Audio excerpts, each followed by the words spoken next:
Alors, je vais m'exprimer pour les agents territoriaux, donc pour la CGT. Bonjour camarades.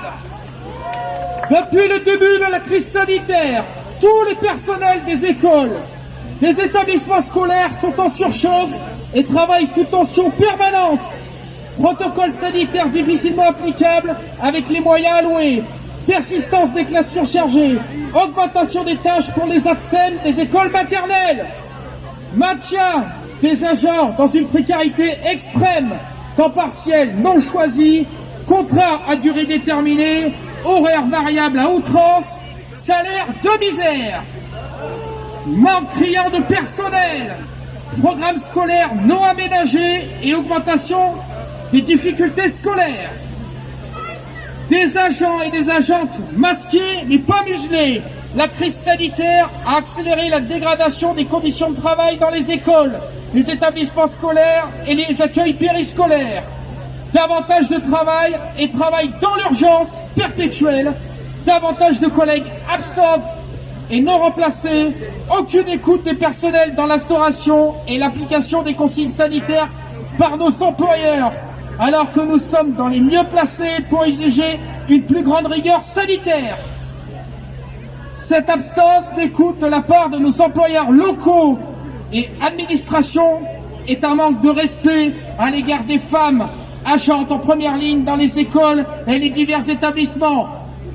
La crise a souligné leur rôle et leur importance dans un environnement où elles sont extrêmement majoritaires. Sans elles, pas de cantine, pas de nettoyage, pas d'activité périscolaire, pas d'aide en classe ou d'accompagnement des élèves en situation de handicap.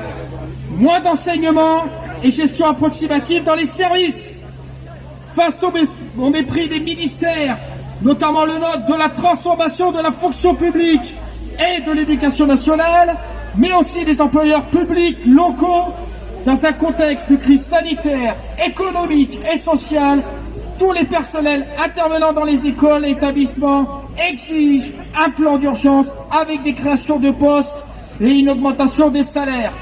Un plan de titularisation ainsi qu'un plan de rénovation du bâti des établissements scolaires.